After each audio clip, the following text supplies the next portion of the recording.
St. Mary Inter College Etawah. One of the best school in Etawah.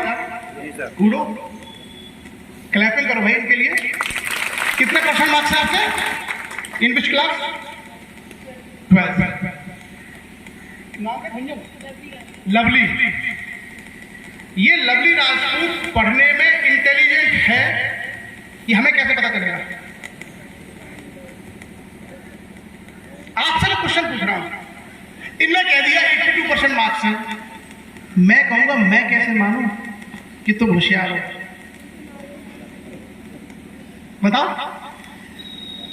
ये मैं आपको दूसरा एग्जांपल दे रहा हूं कि आप कैसे चीजों को समझोगे।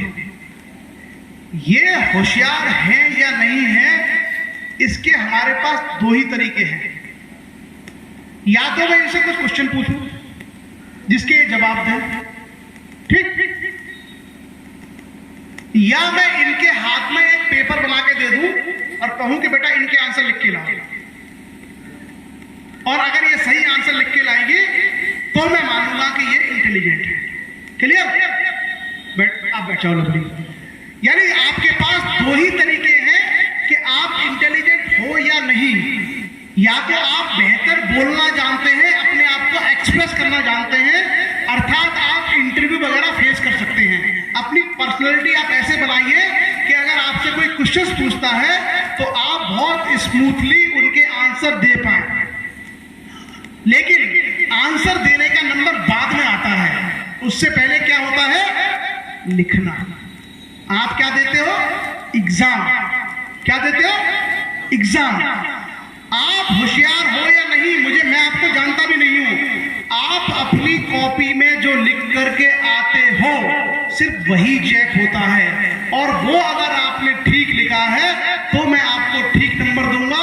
इट मीन्स आप इंटेलिजेंट हो। उसके बाद ही मैं आपसे पूछूंगा। क्लियर? तो इस एग्जाम्पल से क्या सीखने को मिला? हमारा फोकस केवल पढ़ने पर नहीं होना चाहिए। अगर कोई बोलता है कि हम पढ़ने में बहुत होशियार हैं, उससे हमारा काम नहीं चलेगा। हमारा फोकस पढ़ने के साथ साथ लिखने पर होना चाहिए।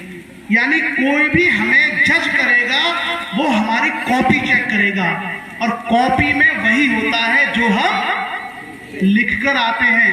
हमने कितना पढ़ा, कितना याद किया, उसकी कोई वैल्यू नहीं है। हम कितना बेहतर लिख करके आते हैं वही हमारे भविष्य को तय करता है। इसलिए सारे बच्चों से और सारे अभिभावकों से मेरा ये टिप्स है कि आप लोग जो पढ़ाई करते हो उस पढ़ाई में लिखाई को शामिल करें।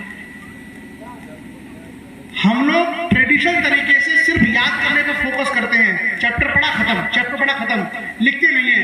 और देखो आपने देखा होगा कि गांव में आम बोलचाल की भाषा में कोई भी पुराने जो बुजुर्ग थे वो कहा करते थे कि भैया तुम कितने पढ़े लिखे हो?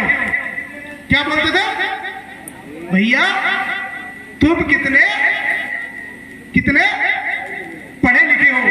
ये नहीं पूछा जाता था कितने पढ़े हो, कितने पढ़े लिखे हो। उसके पीछे उद्देश्य यही होता है कि एक व्यक्ति को सिर्फ पढ़ना नहीं आना चाहिए, अगर उसको लाइफ में ऊपर पहुंचना है, बड़े लक्ष्य तक पहुंचना है, तो उसको लिखना आना चाहिए, बहुत अच्छे तरीके से लिखना आना चाहिए। इसलिए आप देखना IIT, NEET, IAS, PCS, PhD, जितने बड़े बड़े एग्जाम्स हैं, हर एग्जाम का कोर है रिटन एग्जाम। क्या है? लिखित परीक्षा। तो आप सभी बच्चों से मेरा ये कहना है कि आप लोग पढ़ाई के साथ साथ लिखने की प्रैक्टिस करें। जितना आप लिख करके पढ़ोगे उतना ही आप बड़े से बड़े एग्जाम को पास करने के नजदीक होंगे।